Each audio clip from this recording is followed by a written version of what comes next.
नमस्कार दोस्तों, अंकित गुरुकुल चैनल में आपका स्वागत है। दोस्तों, आज की इस वीडियो में हम पढ़ेंगे कांच को अति शीतल द्रव क्यों कहते हैं और समदैशिक और विषमदैशिक प्रकृति किसे कहते हैं। दोस्तों, इससे पिछली वीडियो में हमने पढ़ा था क्रिस्टल ज्वाला किसे कहते हैं। दोस्तों, पिछली वीडियो मेरी ज़रूर देखें। चलते हैं आज की वीडियो में। तो क्या है, कांच को अति शीतल द्रव क्यों कहते हैं। तो इसका उत्तर है, कांच एक अक्रिस्टलीय ठोस है। कांच कैसा है? अक्रिस्टलीय, यानी क्रिस्टल नहीं है कांच। कांच कैसा होता है, आपने देखा ही होगा, जब हम जिसमें हम दर्पण कहते हैं, आईना जिसमें हम अपनी शक्ल देखते हैं, उसको हम कांच कहते हैं। अक्रिस्टलीय ठोस है, इसमें द्रवों की भांति बहने का गुण होता है। कांच क्या है?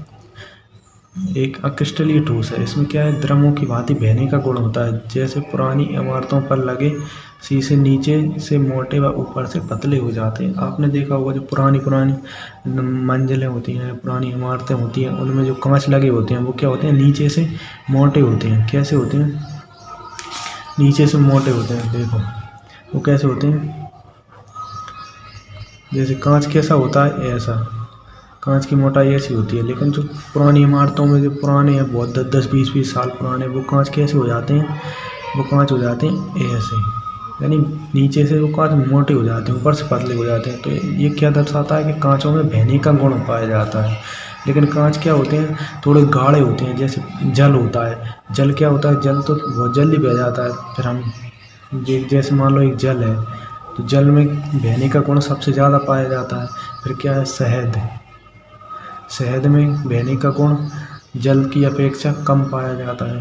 फिर जैसे मान लो दही है, दही में और कम पाया जाता है। हम उदाहरण के लिए मान रहे हैं, जैसे मान लो अब कांच आ गया, तो कांच में क्या होता है, कांच भी द्रव ही है, लेकिन कांच में बहने का गुण इनसे बहुत कम पाया जाता है, इसलिए कांच भी बहता है। इसलिए बड़ी बड़ी इमारतें होती हैं, जो पुरानी इमारतें, उनके कांच ऊपर से पतले और नीचे से मोटे हो जाते हैं, इसी वजह से, क्योंकि कांच में बहने का सबसे कम गुण पाया जाता है। इसलिए कांच को बहने में 10-10, 20-20 साल लग जाते हैं।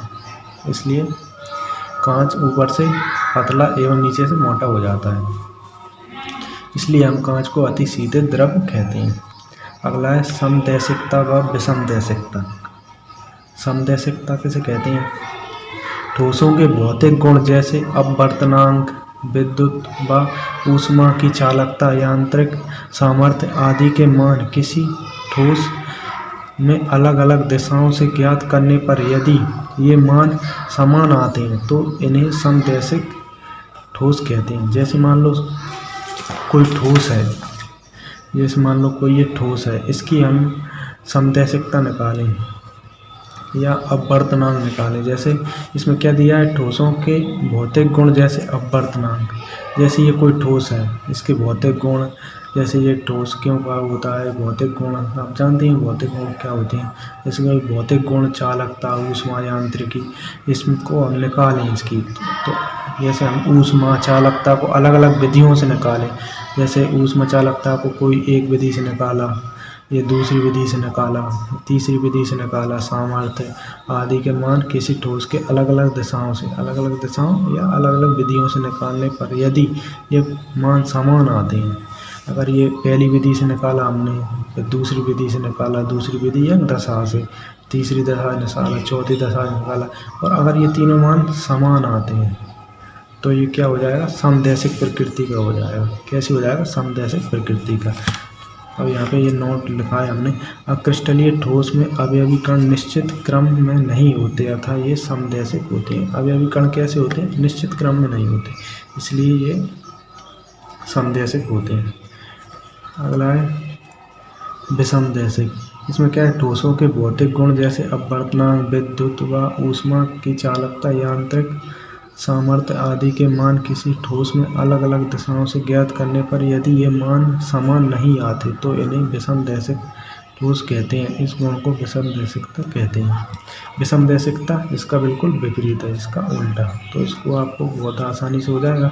इसमें क्या होता है, अलग अलग विधियों से जैसे हमने यहाँ पे अलग अलग विधियों से निकाला हो, सभी विधियों के मान समान आए तो समदैशिक हो जाएगा, और अलग अलग विधियों से निकालें और इनके मान समान ना आए तो क्या हो जाएगा, ये विषमदैशिक। तो आपको ये समझ में आया गया होगा समदैशिक और विषमदैशिक किसे कहते हैं।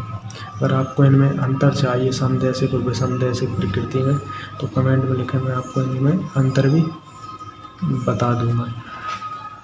आज की वीडियो में इतना ही। अगली वीडियो में हम क्या करेंगे, क्रिस्टलीय ठोसों के प्रकार।